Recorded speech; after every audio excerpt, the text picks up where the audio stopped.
I'm Nicky Bienstock, and I'm here tonight to talk to you about the neurophysiology of pranayama.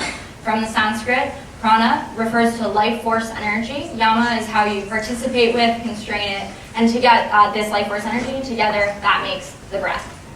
I've been a yoga teacher for 4 years, and over the course of my time at Gallatin, I've studied the intersection of neuroscience, yoga, healthcare, cultural theory, together creating a holistic concentration of mindful medicine, science, culture, and practice with a minor in child and adolescent mental health studies. So as I stand here before you tonight, I am anxious, right? So my hands are cold and clammy, so are my feet. All of my blood is rushing into the center of my body. My heart is racing. And I stand before you as an embodiment of the sympathetic reaction, this fight or flight response. And so we have two major divisions of the autonomic nervous system, this sympathetic and this parasympathetic. And so the sympathetic, while necessary for survival, is not a sustainable mode of being. As I stand here before you, anxious and sympathetic, my reproductive system, my immune system, my digestive system are all turned off. And so while I may need this to escape from some perceived or real threat, I can't stay in this state of being if I want to grow and thrive as an organism. And so how common is this feeling? You know, how often do we feel this? Right? I mean, we all know that feeling of anxiety of nerves, that butterflies in our stomach. But how often do we think about, after that threat has passed or perceived threat has passed, do we take the time to reset ourselves? So how do we find this state of relaxation? How do we develop this mode of self-regulation? Millions of Americans, myself included, have found yoga as a system of tools to better aid ourselves in developing these systems of self-regulation. And 14 million Americans had yoga prescribed to them by a medical professional, such as a doctor or a therapist, and this is just in 2008. And 45% of adults said that they thought yoga would be helpful if they were dealing with a medical condition. Imagine the numbers now. In a meta-analysis of 15 studies, 11 positive outcomes were found that yoga was a helpful treatment option for. So 15 studies, 11 positive outcomes, those are pretty good odds. Imagine hundreds of studies that we can find, and imagine the findings that we can develop and start to move forward with this information. So the history of yoga is far beyond the scope of this lecture, but my focus for you today is really on pranayama, the breathing practices of yoga.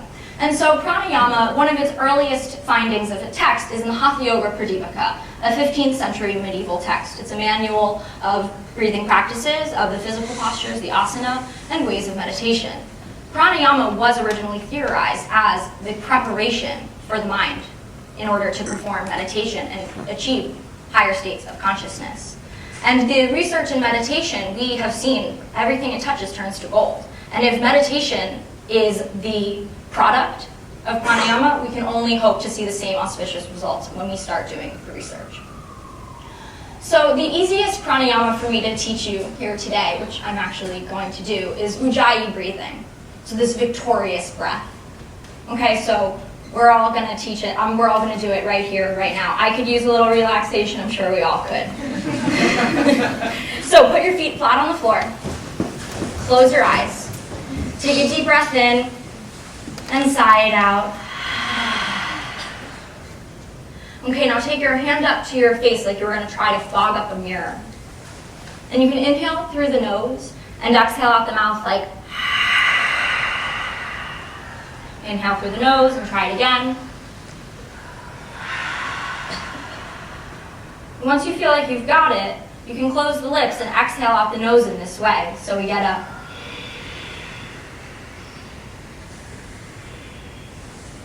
okay? So we're all going to do 3 breaths together right now. Close your eyes, feel your feet, and here we go.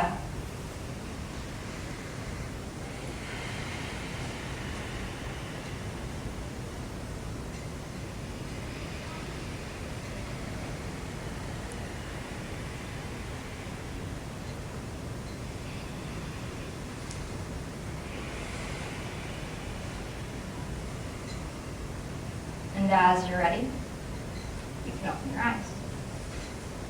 How do we feel? Any different? And that was, what, a minute of your time? So what was happening in your body right then and there as you were doing this Ujjayi breathing?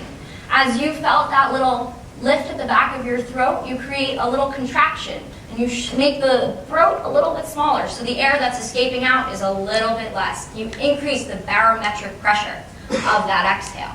And the inhale is a product of the sympathetic nervous system. The exhale is a product of the parasympathetic nervous system.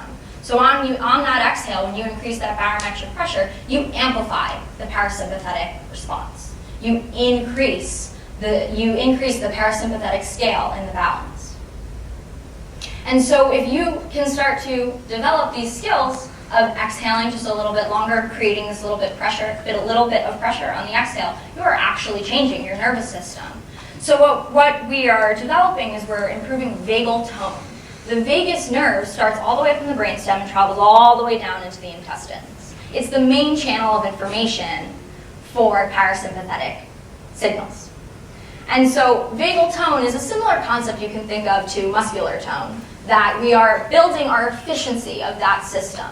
And when you have increased vagal tone, what you can do as an organism is more quickly, easily, and efficiently recover from that stress response. It's not to say you'll never experience it, because we are only human and we must exist in balance. But after that threat has passed, your system can more easily return to a state of nurturing growth and where it can thrive. So it's very difficult to operationalize these myriad of traditions with rich cultural history. There are so many different kinds of pranayama.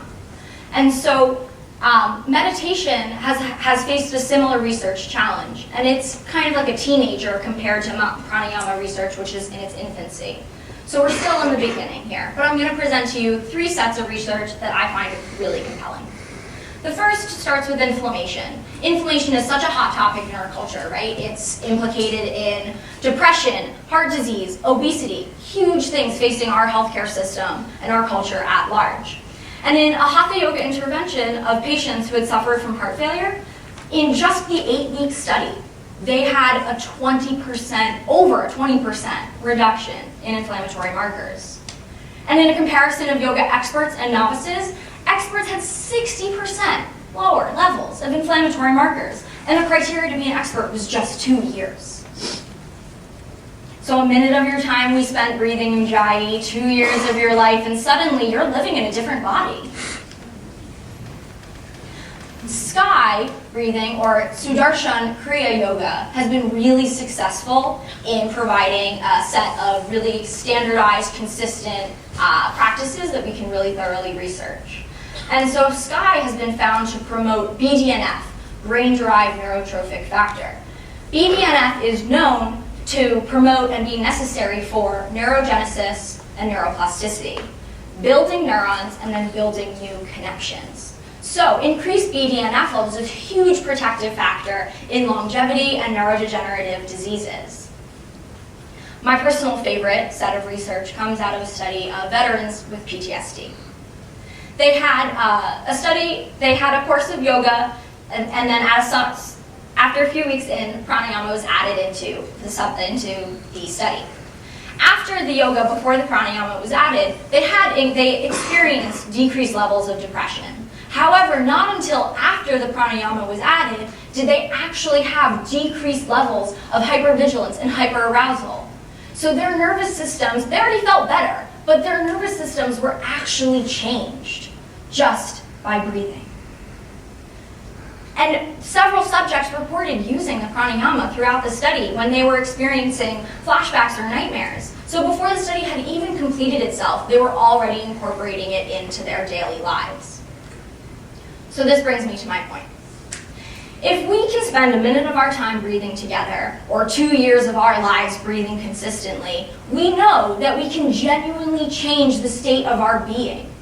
And so if we can co-participate with our bodies a little bit more, respond to the signals that we're experiencing, take that time to set yourself back to relaxation. Know that you're safe and tell your body that it's safe, because whether it was a difficult interaction with a friend, a deadline for a paper, or you almost got hit by a cab, the response is the same. And we know that since all of the major organ functions are turned off when you're stressed, this overstressed culture that we live in is what's causing this level of illness.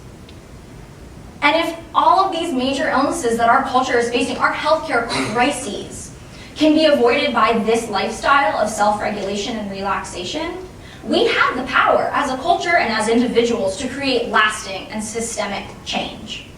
Thank you.